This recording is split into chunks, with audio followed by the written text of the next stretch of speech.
to class and I hear people chanting, "From the river to the sea, Palestine will be free," which is calling for the extermination of 7 million Jews, and when I hear "globalize the Intifada," I do not feel safe. When the Hill building needs to go on lockdown because of an angry mob, I do not feel safe. When someone draws a swastika in a Columbia Law School building, I do not feel safe. It's not just me, it's us, and it's most of the Jews on our college campus and college campuses throughout the world and the country. It's the fact that someone had to make a group chat to escort Jewish students around campus who do not feel safe walking alone. And what has our school done about this? Not enough.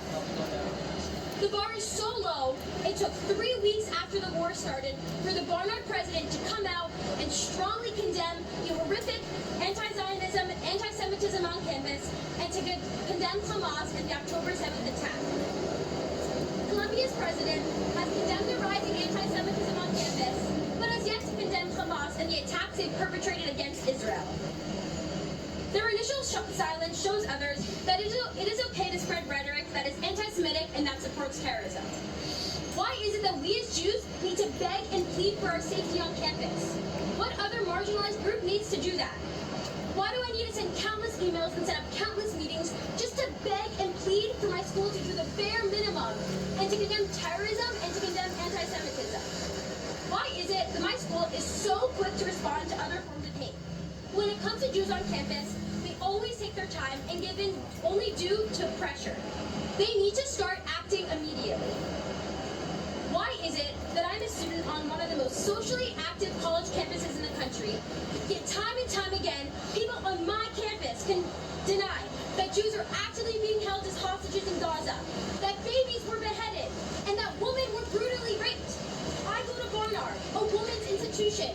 Shouldn't they be the ones at the forefront of fighting this injustice along with their students? And what happened in Israel to the men, the women, the children, the babies, and the elderly is not social justice. It's not resistance, as countless students are saying. It is terrorism. Every day as I walk on campus, I feel dehumanized, I feel unheard, I feel unsafe, I feel abandoned, and I feel like the people who I thought had my back are turning against me simply because I am Jewish. More people need to take action, condemn terrorism, and stand behind the Jewish people. Is that too much to ask for? Columbia's lack of a meaningful, practical response to these acts of blatant anti-Semitism is incredibly disheartening. Students of all religious identities, political affiliations, and ethnicities deserve to feel safe on campus and supported by the administration.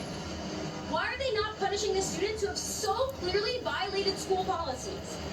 This shows others that they can instigate attacks against the Jews with no consequences. If someone targeted any other marginalized group using these tactics, they would probably get expelled right away. Yet, when the aggression is targeted against the Jews, immediate action is not taken. So, the question I leave you today with is, when will real action be taken to protect Jews at Columbia University? How much clearer do we need to be?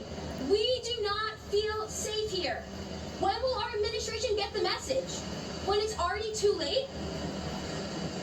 As Jews, one of our core principles is teshuvah, which means repentance. So, I call out to the administration at Columbia University to plead that it is not too late to repair your relationship with the Jewish community on campus. The school needs to remind students of school policies regarding forms of bigotry, such as anti-Semitism, and actually enforce the consequences. They need to support more of the students who are victims of both physical and verbal attacks. They need to focus on educating their students to minimize the spread of misinformation, and to try to build bridges to connect students with varying religious and ethnic identities. Barnard has begun to take action to protect its Jewish students, and they've condemned Hamas. The federal government has also started to take action against anti-Semitism on campus. Columbia, you must follow suit. It's not too late to step up, open your arms, and keep us safe. We need you now more than ever. Thank you. Now I will introduce Noah Fay, our last speaker. Hello everyone, my name is Noah Fay. I'm a senior at Barnard and a first year at SEPA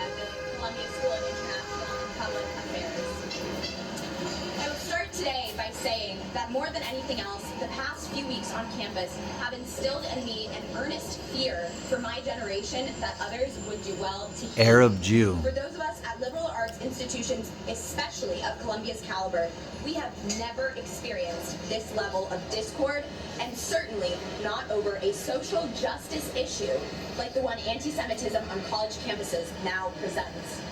Yet it is the nefarious manner in which the student body has chosen to express itself that is most unnerving. We are fighting with each other, and many are doing so in a way that we have agreed outright we do not endorse. We are the generation that has been taught from the beginning to eschew the use of violence. Rosa Parks, Martin Luther King, Ella Baker, Mahatma Gandhi have been our heroes. This is not what we do. I am an African American, Native American, Jewish woman. I grew up in the most progressive circles Boston has to offer, and in every one I was made to feel accepted, equal, and empowered, culminating, of course, upon my arrival to Columbia and Barnard especially. It is with great distress and a heavy heart that I must now inform everyone that the acceptance I thought I experienced was in actuality a fairy tale. I have learned that amongst my peers who openly advocate for the destruction of the one Jewish state, the desire to uplift and accept me is restricted only to the identities of mine they deem worthy. This is, of course, the same as refusing to accept me at all. I have been denied my experience as a person of marginalized identity, which can also be understood as gaslighting. Be it racism or sexism, covert or overt, no one has ever denied me the right as the person holding the targeted identity to name the aggression and the feelings associated with it. That is, until now. My Jewish sisters and brothers and I are on the receiving end of death threats from our peers. Undergraduates who have filed reports about these incidents have been left with no emotional support, no feedback, and no consequences for the perpetrators of these hateful actions. As a result of this inaction, there are Jewish students who do not feel physically safe on campus. And yet the unequivocal tone of the student body and frankly the administration prior to recent email statements is, no, this is not what anti-Semitism is. This is not what you are experiencing. The relentless call for the obliteration of the only Jewish state on earth is the same as calling for the death of the entire people. We, the Jewish people, will not survive without Israel. Some are aware of this, which is why they call for its destruction in the first place. Others are not. Raised in the height of privilege, they do not understand that the existence of Israel is directly correlated to the existence of our people. Regardless, I am here to say now that I will not be gaslit. I am a Black, Native American, Jewish woman. I know what it is like to be accepted, and I know what it is like to be aggressed on account of my identity. And right now, I am one of those students who feels neither safe nor welcome in her own home. It should go without saying that I, like every other Zionist I know, believe in the inalienable right of the Palestinian people to self-determination. That students on this campus hold Hamas as representation of the Palestinian people is wholly misguided and detrimental to the true Palestinian cause, which is to consolidate a legitimate state of their own. It is all the more clear then that the priority of these demonstrations is not the human rights of Palestinian civilians, as they so ardently claim, but the annihilation of Israel and the Jewish people. Never in my lifetime have I compared contemporary events to those of the Holocaust, though I have seen others do so. Frankly, I ignored examples of anti-Semitism growing up, believing them powerless to have any real impact. I say at this moment, now is the time for the comparison to be made. It was always hard for my generation to comprehend how the Nazis could have mobilized. How did the Gentile bystanders fall prey to propaganda so effectively that they quickly became the perpetrators themselves? As I stand here now, forced to spell out the events of recent weeks and their implications to the students of one of the very institutions designed to arm us with the critical thinking skills and intellectual capabilities to realize this on our own, the phenomenon is becoming more understandable to me. The saturation of anti-Israel propaganda on campus has convinced the majority of the student body of the same insidious theories through which the Holocaust was enacted. With renewed specifics, it is the idea that the Jewish people are the reason for world plight while simultaneously maintaining a suspicious, omnipresent power over everyone else. Indeed, the student body at Columbia and at our peer institutions has been so thoroughly propagandized, they do not see and refuse to see the extent of their fear and hatred towards the Jewish people. So whether operating out of malice or ignorance, this is anti-Semitism at its core. To say otherwise is a disservice to every marginalized group who has been given the impression by the same student population that now calls for the death of an entire people that they are accepted. Know now that this acceptance is conditional. We have been allowed acceptance, and it may be revoked at any time. I consider myself a highly honest person, so regretfully, I am unable at this moment to convey honestly a final note of optimism and hope.